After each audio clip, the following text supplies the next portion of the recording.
Hello students, welcome you all to online classes. This is your geography video.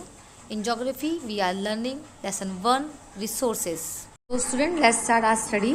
अपनी book निकाल लीजिए और अपनी बुक का पेज नंबर खोल लीजिए 90. यहाँ पे आपकी ज्योग्राफी स्टार्ट हो रही है. Lesson 1 resources. As you know कि लास्ट वीडियो में मैंने आपको लेसन पढ़ाना शुरू करा दिया था और लेसन के हम यहाँ तक पहुंच गए थे. इसमें हमने ये जाना था कि रिसोर्सेज क्या होते हैं और नेचुरल रिसोर्सेज कौन से होते हैं. आज हम बात करेंगे क्लासिफिकेशन ऑफ नेचुरल रिसोर्सेज, यानी कि किस तरह से उनको डिवाइड किया गया है. पहला है बेस्ड ऑन ओरिजिन, यानी कि उसकी उत्पत्ति के आधार पर. On the base of origin resources can be classified as a biotic and abiotic resources. पहला है biotic resources. The living resources which sustain life are called biotic resources such as human, animal, plants and microorganism. यानी कि वे सभी संसाधन जो हमें सजीव पदार्थों से प्राप्त होते हैं उसको हम कहते हैं, क्या कहते हैं, बायोटिक रिसोर्सेज. जैसे कि ह्यूमन, इंसान से, एनिमल से, प्लांट से और माइक्रो ऑर्गेनिज्म से प्राप्त होता है. दूसरा है abiotic resources. The resources which have no life but are the essential for sustaining life of all living organism are called abiotic resources. वे संसाधन जो हमें निर्जीव पदार्थों से प्राप्त होते हैं लेकिन वो हमारे लिए जीवन के लिए जरूरी होते हैं, तो उन्हें हम क्या कहते हैं, अबायोटिक रिसोर्सेज कहते हैं. जैसे कि land, mineral, fuels, air, water, sunlight, ये सब क्या है, ये सब नॉन लिविंग थिंग्स हैं, लेकिन ये हमारे लिए क्या है, ये हमारे रिसोर्सेज है, तो इन्हें हम कहेंगे abiotic resources. Based on the level of development and use, यानी कि विकास के आधार पर और उपयोग के आधार पर इन्हें बांटा गया है. इनको बांटा गया है 2 टाइप्स में. Potential resources.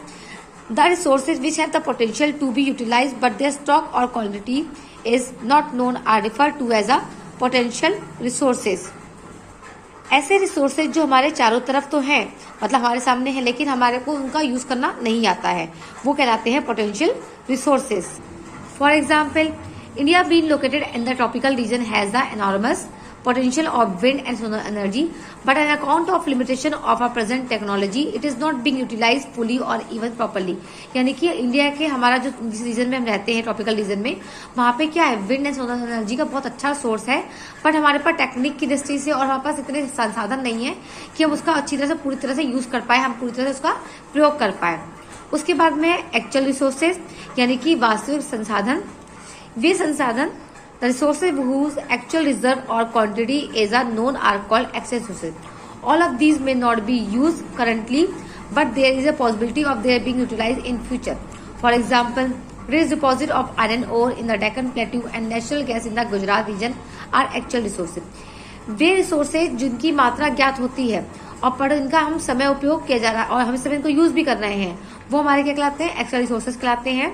और साथ ही साथ क्या होते हैं, देखिए हम उनका करंटली यूज भी कर रहे हैं, लेकिन क्या होता है, जैसे कि आप हमारा देखिए डेक्कन प्लेट्यू है, डेक्कन प्लेट्यू में क्या है, आयरन ओर बहुत ज्यादा है. उसी तरीके से नेचुरल रिसोर्सेज में गुजरात में हमारी गैस पाई जाती है, तो इसका हम बहुत अच्छी तरह से उसका उपयोग करते हैं. तो इस तरह के हमारे जो रिसोर्सेज होते हैं उन्हें हम कहते हैं एक्चुअल रिसोर्सेज. ठीक है. बेस्ड ऑन एक्सोलिटी, based on the whether the resources are replaceable और not, they can be divided into renewable और नॉन रिन्यूएबल सोर्सेज. तो इस आधार पर हमारा होता है उपलब्धता के आधार पर, मतलब कि कितने टाइम तक ये उपलब्ध रहेंगे उसके अकॉर्डिंग हमने 2 पार्ट में बांटा गया है. पहला है रिन्यूएबल रिसोर्सेज, यानी कि the resource which are the renewed after use and do not get exhaust are called renewable resources. यानी कि वो संसाधन जो हमने इसका प्रयोग कर लिया है लेकिन उसके साथ ही साथ में क्या होता है, उसको हम यूज करते जाएंगे तो वो और बढ़ते जाएंगे, उन्हें हम कहते हैं renewable resources. These are the not affected by any physical और chemical changes and are quickly replacing after use. Resources like sunshine, wind and hydroelectricity are renewable sources. तो सनशाइन हो गई, हमारी विंड हो गई, तो इन सबको हम दोबारा यूज भी कर सकते हैं और हमारे पास में ही बहुत अधिक संख्या में मात्रा में पाई जाती है. उसके बाद है non renewable resources. The resources which can not be quickly renewed after use are called renewable resources. यानी कि वह संसाधन जिनका उपयोग करने के पश्चात हम पुनः उन्हें पहले की अवस्था में नहीं प्राप्त कर सकते, वैसे ही दोबारा से नहीं मिल सकते, उन्हें हम कहते हैं non renewable resources. These have a certain life span and can not last over. उनकी बहुत कम लाइफ होती है और आखिर तक बहुत ज्यादा लाइफ तक हम उसको इस्तेमाल नहीं कर सकते. All these are non living and और abiotic resources. These are life supporting resources such as a coal, oil, natural gas and even soil. These take million of years to form. जैसे कि आपको पता है कोल जैसा बनता है, कोल मिलियन ईयर्स लगते हैं तब जाके हमारा कोल बनता है। तो उसी तरह से कहा जा रहा है कि हमारे किस में आते हैं, नॉन रिन्यूएबल रिसोर्सेज में कहलाते हैं। बेस्ड ऑन ओनरशिप, ठीक है, यानी कि स्वामित्व के हिसाब से, यानी कि किसका स्वामित्व है उसके अकॉर्डिंग दो से बांटा गया है। Private resources, these resources are own by private और individual and their groups called companies such as a land and property.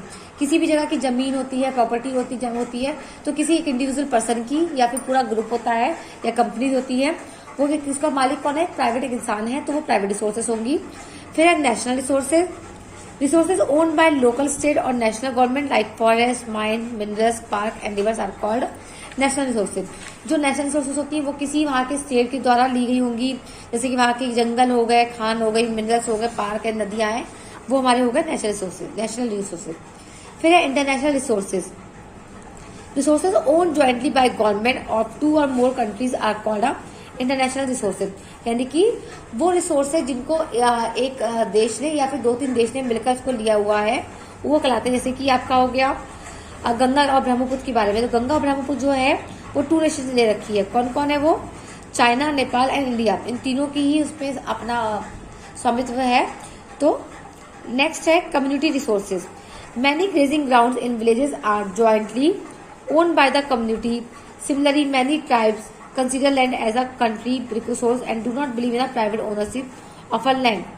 Forests such as the sacred groves in parts of India and Airodev, Dark of Century in Alwar, Rajasthan are example of a community resources.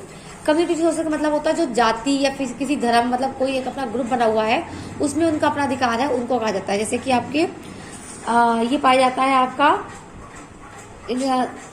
जंगल है जो हमारे India के second groups पाए जाते हैं, और ये आयरा 2 है जो कि हमारे डाका सेंचुरी में अलवर में होता है, जो राजस्थान में पाया जाता है। ये सब हमारे एग्जाम्पल किसके हैं, कम्युनिटी रिसोर्सेज के एग्जाम्पल हैं। अब नेक्स्ट है डिस्ट्रीब्यूशन ऑफ आर रिसोर्सेज, उनको किस प्रकार से अलग अलग टुकड़ों में बांटा गया, किस तरह से हम उनको वो कर सकते हैं, विभक्त कर सकते हैं। The distribution of resources are geography of a space known as a spatial distribution on a earth is highly uneven. On a base, their distribution resources can be ubiquitous or localized. The resources that are found everywhere, like air we breathe, and ubiquitous. But those resources like water, mineral, etc., which are found in certain places, are localized. The factors that generally determine the distribution of localised resources are both natural and human. कुछ हमारे resources होते हैं जो कि कहीं कहीं पे उपस्थित होते हैं, कहीं पे नहीं होते हैं। जैसे आपकी एयर है, तो एयर तो आपको हर जगह, आप कहीं भी चले जाइए, किसी भी स्टेट में चले जाइए, आपको पॉसिबल है, आपको मिलेगी हर जगह पे। बट जैसे माइन हो गई, यानी कि खाने हो गई, मिनरल्स वगैरह हैं, वो कुछ कुछ प्लेसेस में मिलते हैं और कहीं कहीं पे नहीं मिलते हैं।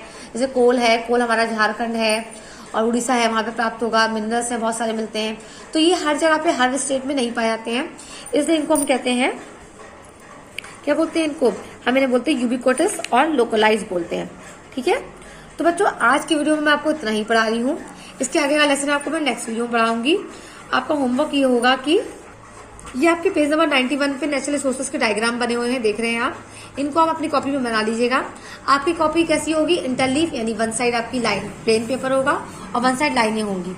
तो जो आपकी साइड प्लेन है उस साइड में आप ये डायग्राम बना लेंगे, यानी कि लेफ्ट साइड में बना लेंगे, और जो आपकी लाइनिंग वाली पोजीशन है वहां पे जब लेसन खत्म हो जाएगा, एक्सरसाइज करवाऊंगी, तो वहां पे आप वो करेंगे।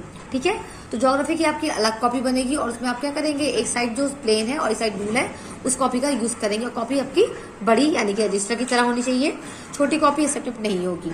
तो बच्चों आज की वीडियो में बस इतना ही, हम लोग फिर नेक्स्ट वीडियो मिलते हैं, तब तक के लिए बाय बाय।